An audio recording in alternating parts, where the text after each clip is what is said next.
एक चुनौती है, इसे स्वीकार करो। क्या कमी रह गई देखो और सुधार करो।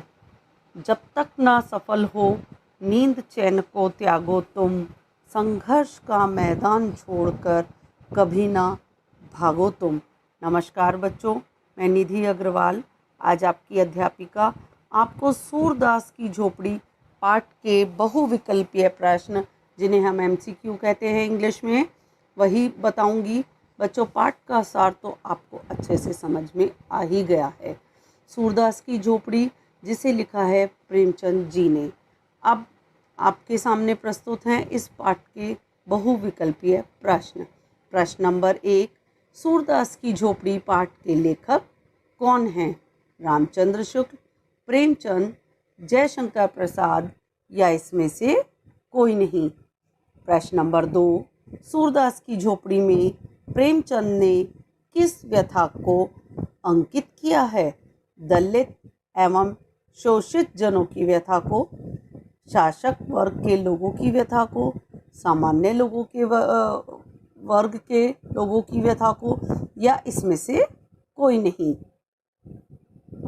प्रश्न नंबर 3, सूरदास की झोपड़ी पाठ प्रेमचंद के किस उपन्यास का अंश है? रंगभूमि, गोदान, ईदगाह, इसमें से कोई नहीं। प्रश्न नंबर 4, सूरदास कहानी के माध्यम से प्रेमचंद जी ने क्या संदेश दिया है?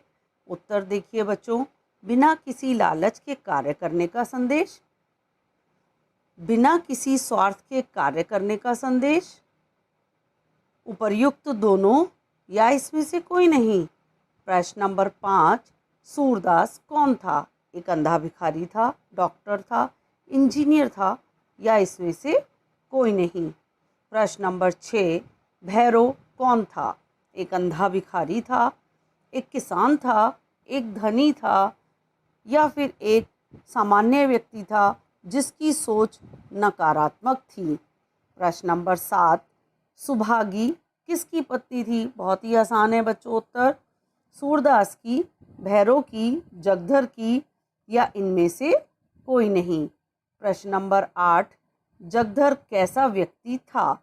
सामान्य व्यक्ति था, धनी व्यक्ति था, निर्धन व्यक्ति था, या फिर लालची व्यक्ति था?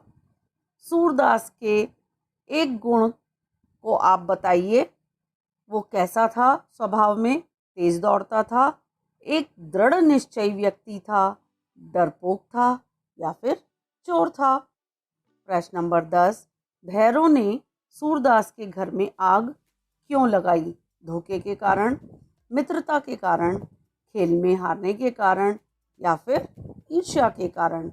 प्रश्न नंबर 11, सूरदास की झोपड़ी पाठ में खलनायक की भूमिका कौन निभाता है? सुभागी, सूरदास, भैरव, या इसमें से कोई नहीं।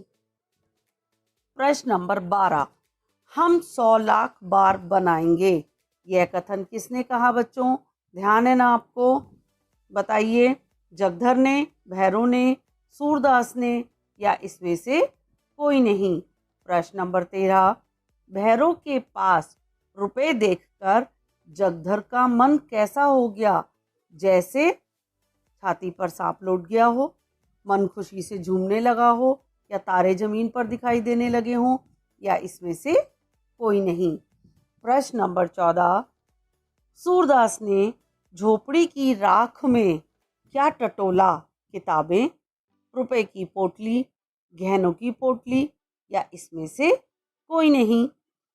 प्रश्न नंबर 15, यह फूस की राख नहीं, डैश की राख थी। किस चीज़ की राख थी बच्चों? अभिलाषाओं की, चिंताओं की, दुखों की, या इसमें से कोई नहीं। तो बच्चों, ये थे सूरदास की झोपड़ी पाठ के बहुविकल्पीय प्रश्न। आशा करती हूँ आपको अच्छे से समझ आ गए होंगे। धन्यवाद।